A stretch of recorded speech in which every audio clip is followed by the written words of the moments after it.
Bonjour chers apprenants et bienvenue sur la plateforme École au Burkina.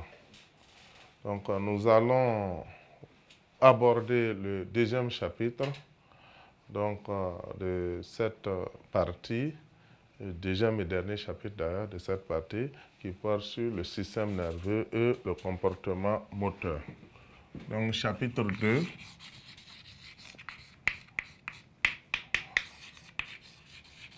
Le système nerveux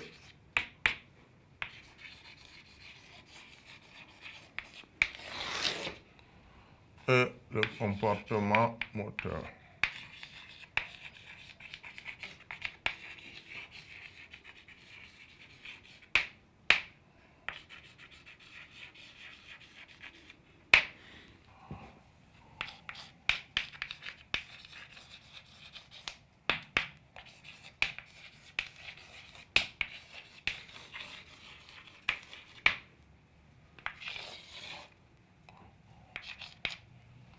Petit 1, on va donc parler de quelques réflexes observés.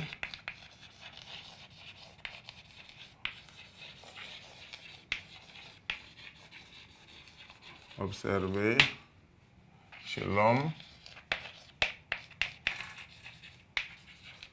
et chez d'autres vertébrés.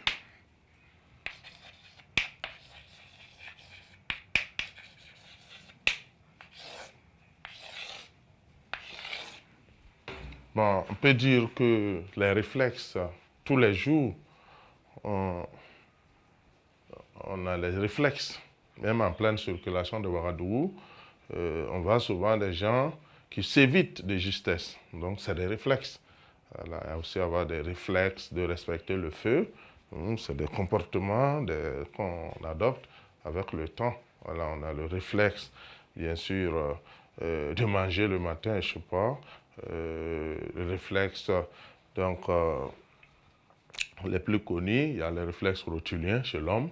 Voilà, quelqu'un assis, jambes pendantes, on va donc taper sous le genou et on va voir une projection de la jambe en l'air. On parle de réflexe rotulien. Il y a le réflexe plantaire. Quelqu'un qui dort en plein sommeil, vous venez vous chatouiller son pied, il va retirer son pied naturellement, mais il dort, il ne sait même pas qu'il a retiré, mais voilà, donc c'est un comportement inné qui est naturel, qui va tout seul, sans même que le cerveau n'intervienne. C'est ça un réflexe. Donc on a d'autres réflexes aussi, au niveau d'autres animaux, comme le réflexe salivaire chez le chien. Voilà, on va revenir sur ça avec d'autres expériences. On a le réflexe d'équilibration de la grenouille. Quand on met une grenouille sur une planche, même s'il est décérébré, puisque c'est des mouvements qui se font sans intervention du cerveau, on prend une grenouille, on détruit ses centres nerveux, notamment son encéphale. Voilà. Et on va remarquer que lorsque on élève la planche, la grenouille va baisser sa tête. Et lorsqu'on baisse la planche, la grenouille aura tendance à relever son buste ou sa tête. Voilà, donc on parle donc des réflexes d'équilibration chez la grenouille. Donc, les réflexes, c'est des comportements que nous avons.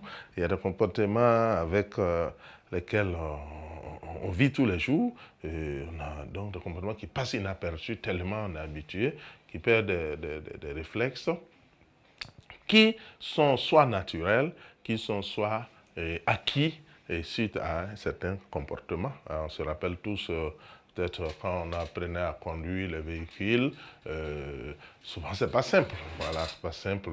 Même les pédales, bon ici avec la boîte automatique ça va, les pédales même pour mettre la vitesse, souvent ça crie, vous voyez, ça c'est le début. Mais avec le temps, donc au début, on a des difficultés, mais avec le temps, on s'habitue. Et c'est des choses qu'on fait. Au démarrage, on met le clignotant, on démarre, et bien sûr, c'est des comportements qui se sont installés et qui sont devenus des acquis. Donc, c'est également des réflexes. Voilà. Et un homme qui respecte le feu, puisque c'est une actualité, le respect des feux tricolores. Il a tendance, quand il va voir le feu rouge, il va s'arrêter automatiquement. C'est un réflexe pour lui. Voilà, ceux aussi qui sont habitués à brûler le feu, ça va être un réflexe, mais c'est un mauvais réflexe, bien sûr, de brûler le feu. Voilà, normalement, le feu est vert, on peut passer, et même si on dit d'être prudent, et quand le feu est rouge, on doit s'arrêter automatiquement. Et même quand on voit que le feu est orange, de loin, on sait qu'on doit s'arrêter, on doit s'apprêter à s'arrêter et non accélérer. Voilà, donc c'est des réflexes, il y a des bons réflexes et il y a des mauvais réflexes. Donc, on voit donc des réflexes qui sont observés chez l'homme, réflexes rotuliens, réflexes plantaires, des réflexes aussi qu'on va observer chez les animaux, réflexes de salivation, réflexes d'équilibration, etc., etc. Donc voilà ce qu'on pouvait dire sur les réflexes. Maintenant, petit 2, on va parler des caractères.